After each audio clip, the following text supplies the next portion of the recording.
anybody at risk. Is there enough money to offer the programs? A CTN runs parole board hearings, and I'll often hear a prisoner say, well, I wanted to get in the GED program, but there wasn't any space, or I wanted to take the fathering program, but there wasn't any room for me. Right. That has been a problem for years, actually.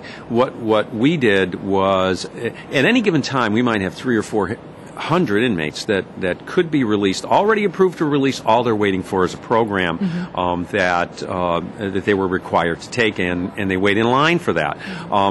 It actually, what we did is we started offering programs on weekends and at night, because some of the inmates work and they can't get to the program, and they need to work because they want to make their 75 cents a day.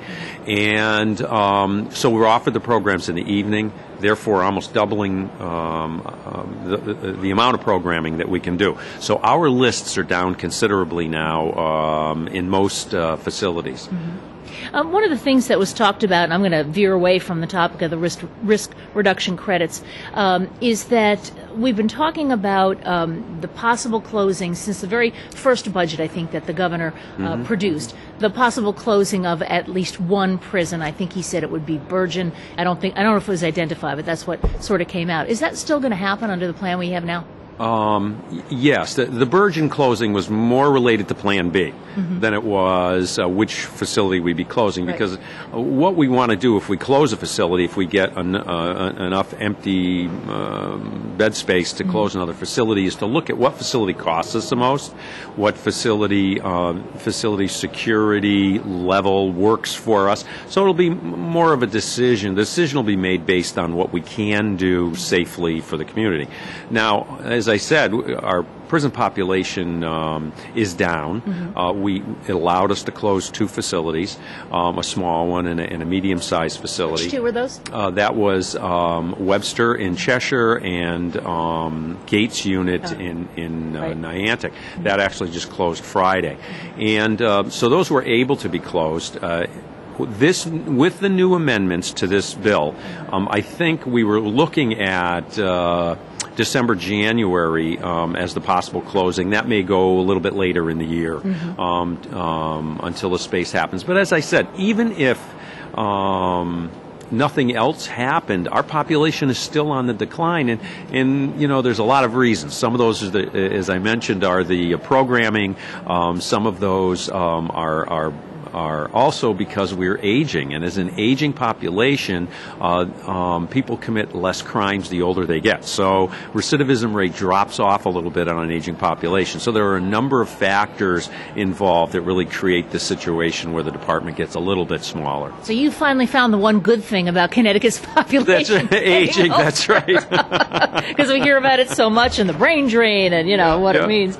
One of the things that I have wanted to ask you about too is the fact that we're looking at other ways of handling nonviolent offenses, that perhaps some of the people who've committed offenses like driving under the influence, whether it's drugs or possession of drugs, that maybe those people ought to be under home confinement instead of in prison. How big a change would that be from what we do now? Oh, that's a big change. Right now we have, after a certain amount of offenses, someone goes to jail for, let's say, a year. And so that person has absolutely no reason to be involved in anything, because what that flat sentence has said to them is you're going to be in jail until X date, period. Whether you work and get involved in a substance abuse program or you don't, makes no difference. You're going to be here. That's really not the best way to do business. We've been working closely with MAD on this new bill that they're talking about that allows for the commissioner to release someone for home confinement. And what we want to do is work with MAD. We want them to help us develop the program around this new statute to enable us to mandate programming. If you don't go to the programming, we decide every single day, there'll be no such thing as home confinement. You'll be right back in the facility serving your time. So we really want to use this as a tool to ensure people get better. Those people that have addictions really need I hate to put it in this term, but they really need a hammer hanging over their head. And we don't have that at all now. And this would really give us the tool to mandate programming and then have a tool to say, things can get a lot worse for you if you decide not to continue on with the programming. In the case of drunk driving, how does home confinement prevent somebody from getting into a car after drinking? We will have we have the ability to use GPS monitoring, to use electronic monitoring, to use periodic checks by parole officers. There's also talk about ignition interlock devices. That, yes. Yeah, and I mean, that's great, but who says they don't get somebody else's keys and drive somebody else's car? I mean, that's always another piece to that. What we really want to do is use this in stages, and I believe that MAD will be excited about this, because what we'll do is we'll say, first of all, well, you're on GPS, you're not going anywhere that we're not going to know about. Right. And then after a period of time, we step it down to electronic monitoring. You can go out, but you've got to be back by, you've got to be back in 20 minutes. You have to be back in an hour. And then we'll step it down to, okay, you're just going to be periodically checked by a parole officer. So we have step downs all the way as people prove that they can be trusted with these responsibilities. And if they don't, no matter where they are in the process, they go back to jail. Mm-hmm. And I guess that monitoring would take place via the person wearing some kind of a device, correct, a bracelet. Or some of the greatest things that have presented themselves recently in corrections is like BlackBerries. Why do parole officers carry BlackBerries? Well, those BlackBerries can be keyed to a GPS device, and the minute someone goes out of a range, that can alert the parole officer immediately of the person being out of range. Up until just really a few months ago, we didn't even think that was possible. Now we find out it's really not that difficult to do, and it's part of the plan. Interesting. Yeah. Well, Commissioner Arnone, thank you so much for joining us. It's been very interesting talking with you, and I appreciate your spending a few minutes with us today. Thank you very much. It's good to see you.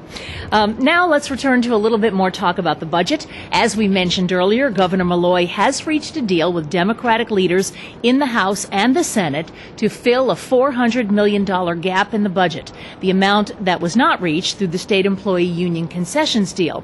He issued a statement along with the plan Friday evening saying, as promised, we've maintained our commitment to municipal aid, preserved the safety net, and have not asked for additional taxes. We are making additional spending cuts and using revenue that we otherwise would have put into the rainy day fund. And he went on to say, the only thing that needs to happen now is for the CBAC agreement to be ratified. If it isn't, we're back to Plan B, something I don't think anyone wants. Joining me now is Keith Phaneuf, who is a reporter for the Connecticut Mirror. You can see his work every day at www.ctmirror.org. Keith, thanks so much for joining us. I hope you had a nice long weekend. It was too short, but it's good to be here. Most people do feel that way. Let's talk first about the discussion that we just had with Commissioner Arnone about the prisoners earning credits toward an early release. And my question for you is, why was this tucked into a budget implementer bill as opposed to a bill all on its own that specified what this was and what the policy was? And that's not as nefarious as it sounds. Fortunately or unfortunately, depending on your perspective, it's common practice. Policy bills that aren't ready to go, that wait until the end, and it seems to be a bipartisan trait of procrastination, get brought out and usually put in budget implementation bills, because if you're going to spend time on a lengthy debate like this, you also want to get some of your budget policy work done. I mean, you can certainly also argue that this is something that, even though it's been talked about strictly in the context of rehabilitation, the bottom line is whatever the motivation, it does affect finances in the correction budget. That's not disputed. So you can argue it's in the right place. Mm-hmm. When you say it's nothing nefarious, I guess you mean no one's trying to hide this by burying it in there? This one, I don't think, I mean, there have been end runs. I'm just saying this is not one of them. Okay. This has been out for a couple of years. That being said, I would point out, just playing devil's advocate with what the commissioner said, one thing that the Republicans brought out that leads you to say, is it just a rehabilitation bill? That bill reaches back to 2006, so you can actually reward inmates with time off for positive steps they took, drug counseling, getting their GED. Over the prior 5 years, 4.5 years. They've already done that behavior, and we're still rewarding them. So one might say, okay, is it strictly about, from this point forward, getting people to take the proactive steps you want? Or is it also, I'm not condemning or condoning, but is it also about giving the commissioner discretion to say, right now, this person's not much of a risk. I think it's proper to put this person out on the streets. That is where I think some of the Republicans said it's not just rehabilitation. There's a fiscal impact here too. And again, that's debatable whether it's good or bad. Let's talk a little bit about the $400 million budget gap that the governor has now suggested a plan that would actually close it. Let's talk for a minute about how it was released. Friday night, 7:15, beginning of a 3-day weekend. Doesn't that usually mean you want the press to ignore it, or you don't want people chatting about it? I'm going to go back to the previous. It's not as nefarious as you think. It could be just the opposite. You wanted to get it done this week, and meaning last week, and you're running out of time. You want to know the truth? I was glad because I got it over with before I got my book report in before summer vacation. You can certainly. You could also make the argument, though, that it would have been released 2 hours earlier, except the correction debate was going on, and they didn't want it to be ignored. I mean, everybody who's been around long enough knows the press is still going to write about it. I don't see any great conspiracy there. Even though Larry Cafaro called it the Friday night dump. Yes, he did, but Larry has made a few deposits of his own over the years to make this. Let's talk about how the governor's plan closes the $400 million gap. Where's he going to get the money from? The overwhelming bulk comes from, I want to use the right terms here so I don't get you a lot of angry emails, the built-in projected surplus for the next 2 years. And just to remind the viewers, the biennial budget that was adopted was actually designed to run about $370 million in the black in the fiscal year that begins July 1, and about $630 in the black for the year that starts July of 2012. So there's already a significant built-in cushion.